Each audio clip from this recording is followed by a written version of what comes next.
And hello everyone, welcome back on the Trek Yards Mission Briefing, your weekly Wednesday dose of Starship review, discussion, theorization, just us knocking... Awesomeness. Well, that, but I was going to say knocking our brains together to try and think of stuff to say about your amazing designs between canon, and canon, all the variants. There's so many variants, but this episode is a special one, sort of, Stuart. What are we doing?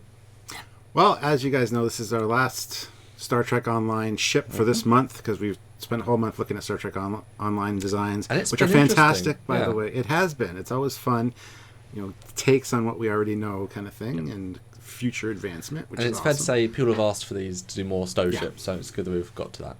Yep. And this week, we are looking at the Regent Assault Cruiser, which I have no idea what it is. I haven't even looked yet, so it's going to be interesting. Yeah, I picked all these ships. I thought they were interesting designs from the C-Store, and then I sort of we worked with Z Films and Thomas Maroney to get these pictures. Z Films helped us with really high-res internal game screen caps, and Thomas Maroney, the famous Thomas Maroney, and the famous Z Films, but both famous, helped us with some orthos and some other sort of official press photos. And this one's quite a special one, and you'll see why in a few minutes. But this is the ship. Stuart, have a look. And first reaction, it's 2409, as you said, Regent Class Assault Cruiser. It looks like a Sovereign refit. Or an Odyssey class. Yeah. That's my first thought. I mean, it just looks like a advanced Sovereign. Next step Sovereign. Yeah, it's quite simple. If you look at Saucer, it's not very three-dimensional, yet there are those little dimensions. But the engines, I'll also talk about those fully later. I dig those engines. But I do think it loses, just from this view, some of that elegance of the interconnected hull with the saucer. Hasn't got those same curves. I like the way this looks. But the top of the secondary hull, I'm getting a very almost Titan vibe. It looks very similar to the Titan as far as that integration goes. I could be wrong, but again, first thoughts, that's what I see. So, well, the next picture, Stuart, I think it's a rather good view. I think this shows it off better, the ship. The angles, the curves, the details. Mm-hmm. What do you think? I like this dimensionality on the underside of the saucer. That kind of inset. That's cool. Kind of like Discovery, isn't it? Yeah, it is. Well, at least Discovery Alpha. Discovery Alpha. Yes. Oh, yeah. I also like the black accents. Yeah. They have the striping down to the secondary hull. That's really neat. I'm digging those torpedo launchers. Yeah. This thing is meant for some... Well, I say that, but look how small that deflector is. They've doubled the firepower and really shrunk. Well, look, it feels like they've shrunk the deflector. Or is it more efficient? But I don't know. I assume this thing has slipstream, so it would have the same slipstream deflector as the other ships, maybe? Probably. I would assume so. It's Star Trek Online. I think everybody has slipstream. I mean, the NX-01 has slipstream if you have your slipstream console. Yeah, it's an interesting ship. It's very... I think it's a simply elegant ship. But I didn't.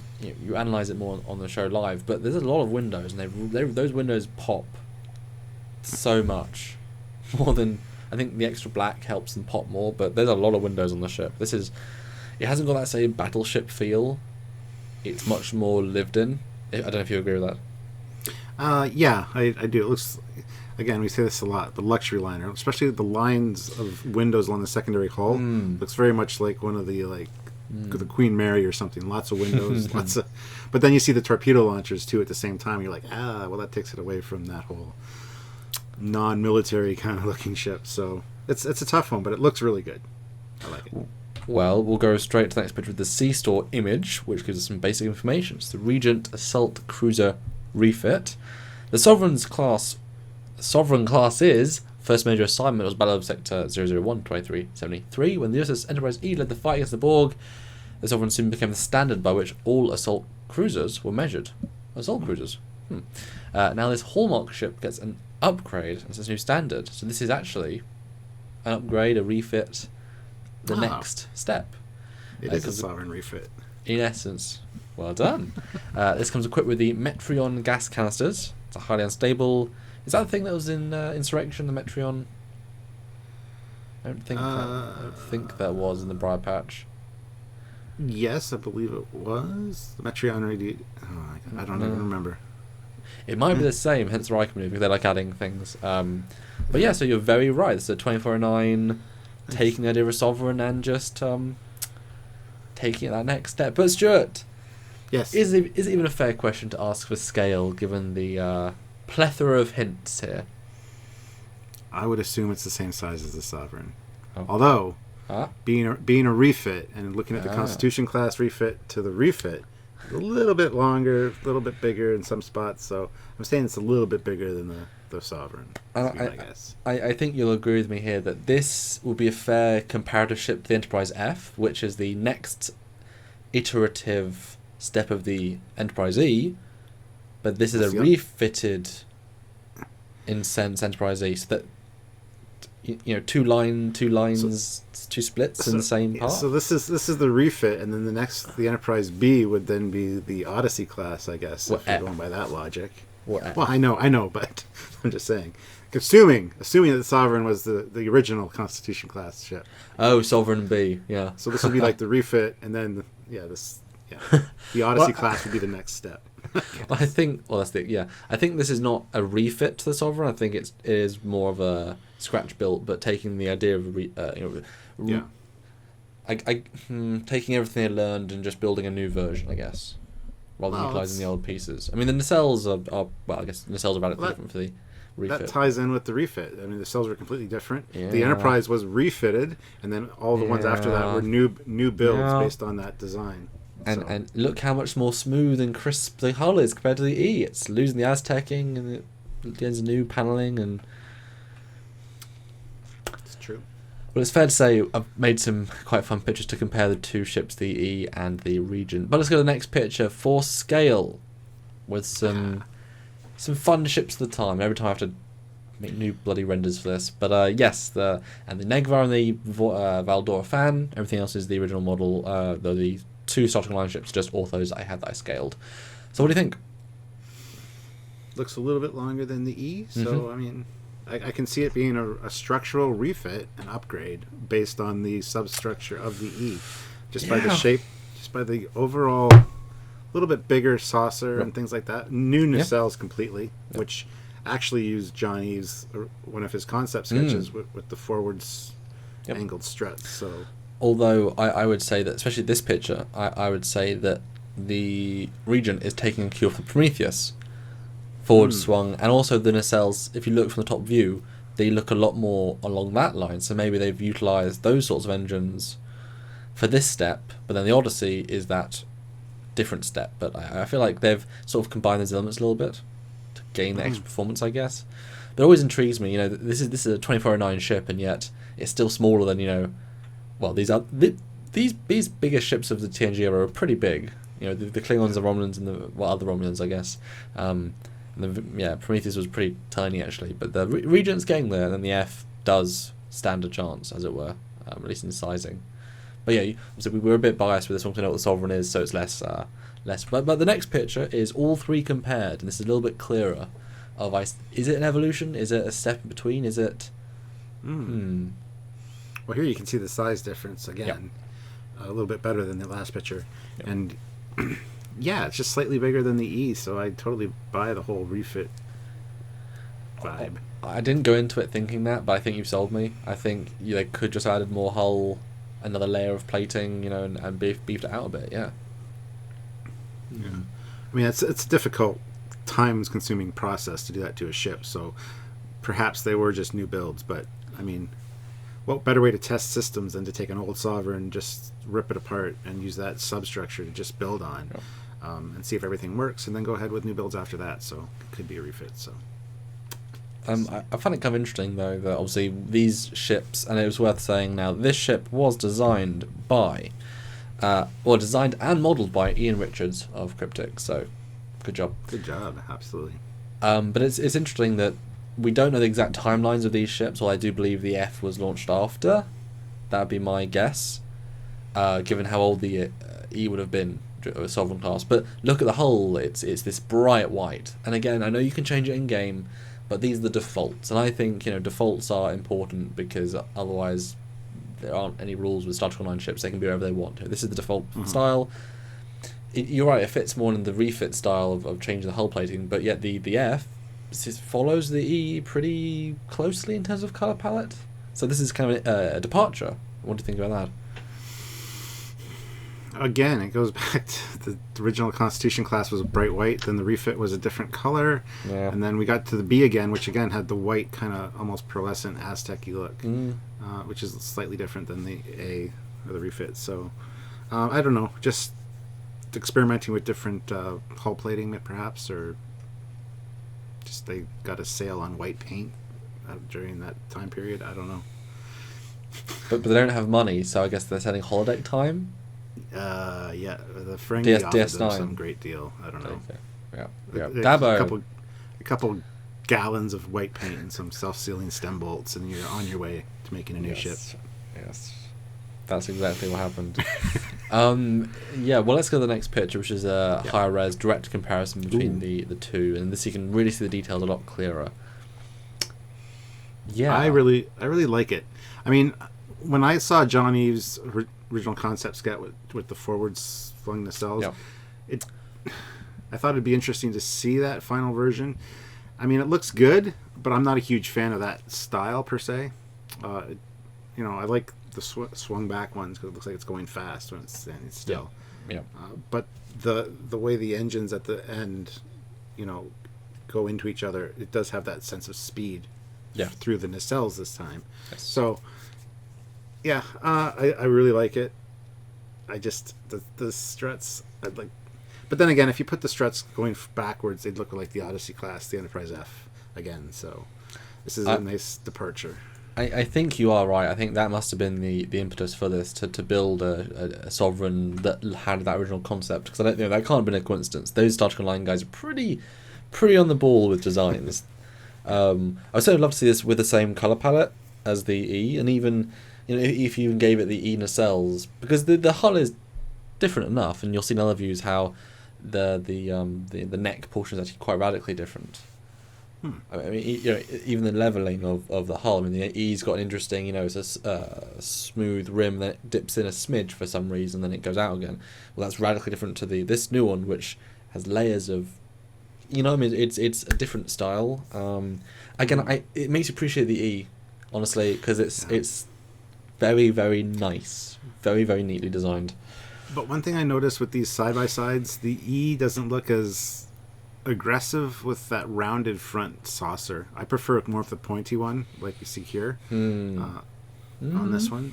I mean, it's a small thing, but it comparing them side by side, the E looks so blunt and it looks off without I don't know. I thought there was more of a pointy part to the E, but I guess not. And disclaimer, this is the Foundation Imaging First Contact version of the E that was made in-house, and they used it for their publications and some video games even. So this is an official E, even if it wasn't on screen.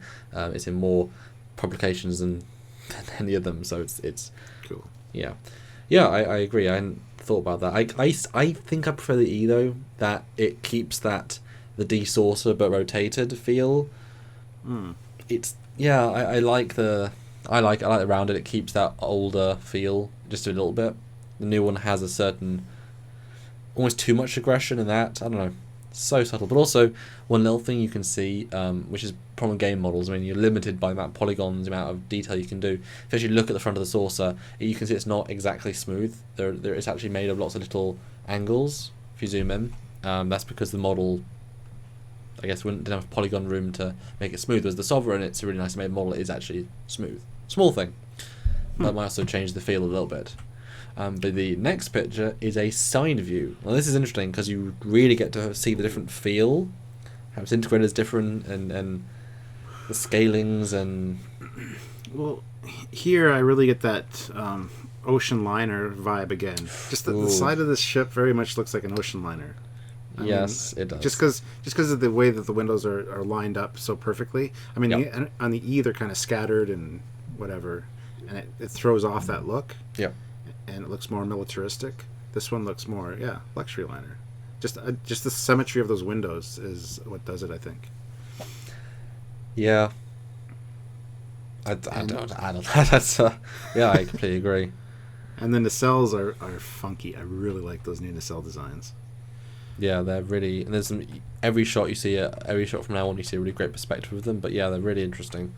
Mm-hmm. But I also this really points out, I think they might be taking inspiration from the Vesta, the Aventine, because if you look at the ship, it's so smooth in the sense that, it starts at the saucer, it comes down, and then it all integrates as a very sort of gentle curve, boom, to the back. Whereas the E, it's got broken up, different levels, whereas this one's just this very flatly, there's the ship. That's like the Aventine, that longer profile. I mean, that also reflects it with the nacelles. The nacelles are very sort of straight down, and boom, you're done. So it gives it a much more, would you say, organic feel, because it's not got as many angles cut out? Yeah, I would definitely say organic. Yeah. I mean, I like the little spoon part on the Enterprise E because it calls back to like the original Constitution class. It's classic. You can't not have that. Yeah. Yeah. So let's go to the next picture, and this is great. Whoa.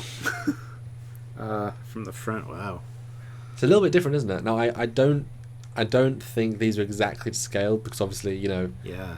they are different and the proportions. I think this is where scale gets a bit messed around, so don't take that into account as much. But just design wise, I'm digging the Enterprise E up here a lot better. I like the higher nacelles. Yeah. Although the covered nacelles on the new one are nice looking, and they're a little bit lower profile. Yeah. But I kind of dig the higher mountain peaks of the Enterprise E's nacelles. They've taken the idea of it being integrated one more step and bring everything flatter profile. Everything's flatter. It's just much flatter. The E still has those pushing out the secondary hull and the nacelles, and even how the curves up on the bridge and such. It's a very flat, and well, again, the scale's a little bit off there, but the deflector doesn't look as small now, I suppose, compared to the E. It's not too far off, is it? No, not at all. A lot more windows, though. I mean, yeah. It's a lot of saucer windows, I guess, taking it back to the Constitution class. But that shows, when we look at the E, there is no windows on the saucer. The saucer is that fine point, which is obviously why it was so useful with the Scimitar. Spoilers. But but this has gone back to I guess an older style. Yeah. No, I prefer the E for this view for sure. But one thing I noticed ages ago, I'll bring up roughly now. If you look, and again, game tech, trying to be a different, whatever. The RCS thrusters on the ship are huge. I noticed them. If you go back to previous photos, the RCS thruster on the E are just these little things, and this is like huge. And that is close enough. Yeah. Yeah, it could be because just it's modeled for a game, I guess. See the detail. I don't know. Yeah. But the next picture is from the back. I love these. These are beautiful views, I think. Yeah, see, I'm not a huge fan of the E from the back. I mean, it looks alright. This one, I think, looks a little more graceful. Oh, yeah. I like the red on the nacelles, or the struts. Yeah, that's like the Pathfinder, I believe. They have also engines. We've seen a couple of ships in Stowe that have some engine components. I mean, I guess it's an evolution of the Intrepid, isn't it? They had impulse units. These now integrated. Yeah. I take it this one doesn't have a shuttle bay at the rear of the secondary hull there, unless there's two different doors. Well, the next picture, which we'll go into a second, I believe shows it, but let's assume it does for a second. I think the grating that we see at the bottom is, you're right, two doors, and there's two above the neck as well. I think there's 4 doors. There's 2, which is similar to the Enterprise D. I mean, that's not unheard of. So I guess it's the D combined with the E.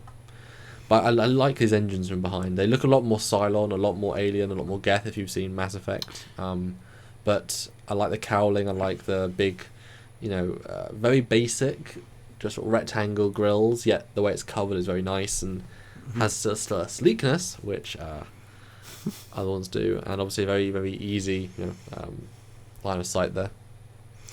I just realized we need a sleekness counter in the corner every time you say sleek. Ding! No, just like CinemaSins. Yeah. Yes, we do. Yes, we do. Well, some episodes yours will be bigger than mine. Wait, no. In some episodes your count will be higher than mine, Stuart. So It's true. Yeah. It's true. But all right, so let's go to the next picture. and these are the Z Films high res shots. This is where you get a real sense of proportion. Mm.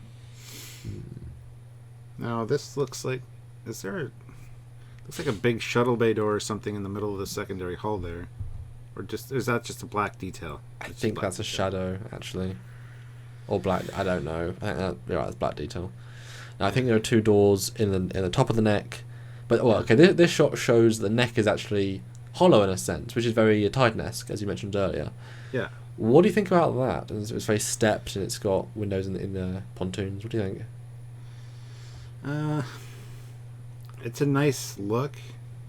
I mean, it gives the crew more window space to look At each other. Hey Jerry, hey. Yeah. No, I like it. But yeah, it's very reminiscent of the Titan for sure. Yeah. And it looks like we have a warp sustainer crystal or something in the middle there. I don't know what that is. It's a neat feature.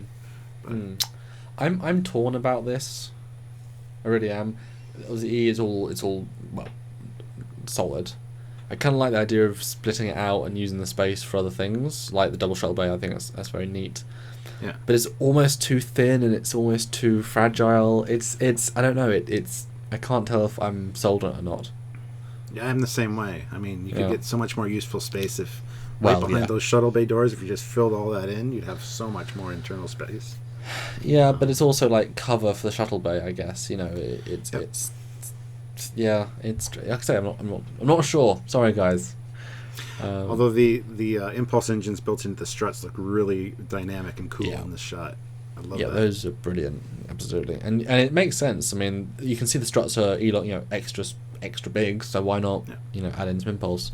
One thing I'm noticing here is that those neck shuttle bay doors, if you look at the size of the windows, they are 2.5 decks big, 3 decks big. Those are big doors. It's a lot of shuttleness to be gotten there, which is good. I always advocate, don't I, 2-floor shuttle bays with like a thing in between. I always say that'd be a great addition. Yeah, absolutely. Cool. Right, so the next shot is the deflector from the bottom. See, the bottom of the secondary hull is, or the front, like near the deflector. There's just it's like there's something missing. It needs to be inset or it's too smoothed off. Yeah. I mean they clearly run out of details for the deflector. There's not anything. Although I didn't realize it was like an egg. I thought it was very circular, but it's like an egg there. Yeah. Well, it's it's for Easter, I guess. I don't know. Yeah, it was just Easter when we recorded this. Happy Easter, everyone! I found an Easter egg. Hey! Sponsored by Cadbury's. It's missing something. I think that it's not a misstep, but it's a missed opportunity. Absolutely. Something there doesn't quite work, but the double torpedoes do work, just not exactly like that. It's tricky. I do like the torpedo tubes there to kind of tie in with the refit. I love the torpedo tubes in the neck, and to have the dual set there, it looks really neat. And then the glowing red, which is one of the controversies. Should it be red or should it not be red the whole time? We've mentioned a couple of times that Stowe sometimes uses the same escape pod texture for different races even. But if you look at the underside of this body, there appears to be hatches that appear to be escape pods, Normally you see a lot of escape pods on these ships. They're actually quite good at filling them, but there only seems to be a couple. I haven't noticed any. And there's a different design. Maybe it's the next evolution is going back to an older one, because this looks very much like the Enterprise D escape pods compared to the Voyager, which is like a hexagon-ish or a heptagon, the 6-sided, and then the E, which is a triangle. So I don't know. Yeah, well, they could just be larger escape pods to fit more people, like 30 people each kind of thing. Because they do look rather large on this. So. Yeah, well, they're definitely a room's worth. I mean, you can see the size of a window, and it's definitely a couple of windows along, so it's definitely more than just the minimal escape pod. I mean, wouldn't it be cool if one of those launches in like 4 escape pods jettison? Like they're all in localized areas, but then they become 4 small ones. Yeah, absolutely, that'd be neat. Yeah. But the next picture is a bottom view, and ironically, I looked at this briefly when we were talking. There is more escape pods, and you can tell they're the escape pods because they're actually quite a great. I actually really like that arrangement, and you can really see the black detail. It's kind of like a pincer almost at the front, but it's got some. I like the way that bottom is formatted a lot, actually. I do too. With the black nacelles on the bottom, it looks. Yeah. I can just picture it without those being there and just having the red part and the little gray part that attaches to the strut. It'd be like the really small Enterprise J nacelles, let's say, the really spindly small ones, which aren't really small, they're huge. But I digress. Now, I noticed there's no escape pods on the secondary hull. Yeah. Considering the amount of windows that are there, you would imagine they need something in the secondary hull. Yeah, I mean, they could always sight beam out to the escape pods. You know, like the J, how do you get around the J? Well, you beam or you use a car. But yeah, they're missing a trick there. But again, they might run out of polygons or texture maps or. But would it have looked good to have just a line of escape pods down? I mean, where would you put them? Because they're big escape pods. You've set the precedent; they have to be the big ones. So where would you put them? You wouldn't put them in the struts. There's no physical space. You put them underneath. A stripe right down the middle on the bottom. Would that look good though? I think so. You know what the irony is? Just paint them differently. Paint them grayer so they match the hull. Put them there, paint them the hull colour. Then it's fine. But then the poor people, the workers in the work bees that are trying to repair them can't find them on the hull. They're flying around underneath going, where are they? I can't see them. You know that's why they're different colours. Are you saying that work bee crews hire the less abled, that can't differentiate colour tones of grey to other grey to grey to grey to gold to... You saying that they're not the best and brightest of our engineering corps? They're the ones that they couldn't correct their color blindness with medical technology because they're allergic to Retinac 7, which is the correction for color blindness. You know. Wow, it's useful for everything, isn't it? Yeah. I'm allergic to Retinac 5. That's why I wear glasses. Everybody asks me that as my captaincy, but you know, whatever. All right, so on to the next picture, which actually happens to be the last picture this time. It's a nice shot of the ship. Yeah. Got a huge planetary sensor dome on the bottom there. You know what I mean? Like it harkens back to the TOS Enterprise with the glowing planetary sensor dome, but it's so big. Maybe there's a secondary ship, captain's yacht, that comes out of that. That glows. Well, no, maybe it's a planetary dome, but then in the middle it has a little door and then a little. Because it's this big of a ship, an aero shuttle could come out. Yeah, I guess. But it doesn't really work for that. But yeah, it's huge. Well, maybe this is the planetary sensing assault cruiser. That sounds okay. Yeah, sure. Let's go with that. That's what it is now. It's officially been renamed by Trek Yards. Planetary assault cruiser. Oh, that sounds worse. It's not. No, it's planetary assault cruiser. Oh, it can destroy a whole planet. That's awesome. So, Stuart, closing thoughts on this assault cruiser. This Regent assault class cruiser. What do you think, Stuart? Closing thoughts. I choose to call it the Sovereign refit, and that's what it's going to be in my mind from now on, because that's basically what it is. Yeah, but they have a really cool Sovereign refit with the combined nacelle part at the end, which I really like, which I'll have to talk about one day. Yes, it's true. So it's like 20. This is like the double refit, or this is the Sovereign refit A. No, the other one you're talking about is the Phase 2 Sovereign. Yes. Sovereign Phase 2 refit. So there you go. A great ship. I like it. I don't own one in game. I don't know if I don't own any of these ships in game. Well, I've got quite a few, but I don't own any. I own just the basic ones. But yeah, I like the color palette. I like the black accents. Really cool. It does need some work though in the secondary hull area, especially at the front. Yeah, I mean a lot of these ships for Stowe, I wish they obviously would take them out of the game and then give them the detail of a studio model, of an original asset of one from the show. Develop it that way and see how they would blossom. I think because a lot of these are great designs. They're just being only in this game engine. You can't push them as far as if you were to. They might be able to go wonderfully. Yeah. So do you like it? Yeah, I like it. It's very simple. It's actually one of the simpler ships we've looked at, I think. It has got its own style, though, which I like. It feels very much like another ship of the fleet that the Federation would make. Variation on a theme sort of ship, A couple of these being built, maybe they're designed specifically with a bit more armor or a bit more diplomatic, so they're for purpose of the same family of Sovereign. But yeah, a nice 2409 iteration of the Sovereign. Apart from the sensor dome and the deflector. Apart from those. And the RCS thrusters, wow, they're like huge. And that is it for Trek Yard's mission briefing this week and the end of our Stowe month. Hope you guys enjoyed seeing loads of random ships. I picked them because of their looks. There's a lot to pick from, and I hope you guys enjoyed them. I hope you enjoyed them, Stuart. I don't think you even had known about any of them before the show, so... No, I love learning new stuff all the time. Yeah. So. And again, thank you to Z Films and Thomas Maroney. Last time we done Star Trek Online ships, we relied on online screen caps and things, and people did say you're not covering this view because we couldn't find pictures. So this time I made sure we went straight to the teams and got every picture that we need to make these shows as good as they can be. So thank you, and I hope you guys appreciate the extra effort. And speaking of making these shows as good as they can be, if you want to help us out, you can definitely do that. You can go to trekyards.com and click the big donate button to donate a one-time donation. Or if you want to help us on a monthly basis, you can head over to Patreon/Trekyards and donate that way on a monthly basis and help us out. Even $5 a month, $1 a month, $1 a month from all of our viewers would be phenomenal and would really help us out a lot. Because YouTube's ad revenue, the whole hashtag... what is it? Oh, yeah. The whole hashtag boycott YouTube. It affects us badly. It does. And Very Patreon, badly. Patreon is there to help us out and bring you the show on a regular basis. So if you can, please head over. Patreon's the backbone on which we be. But if you don't have that $1 a month... See, it sounds awful when you say that, doesn't it?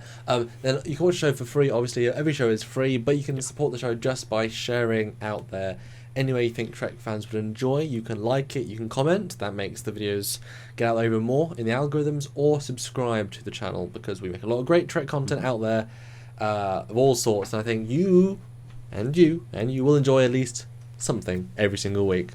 Click that bell notification to make sure you do here when a new show comes out every day that we do a show. And then just until then, keep watching and enjoy. So until next time, I am Commander Cockins. And I'm Captain Foley. And we'll see you next time. Bye, everybody. Bye, guys.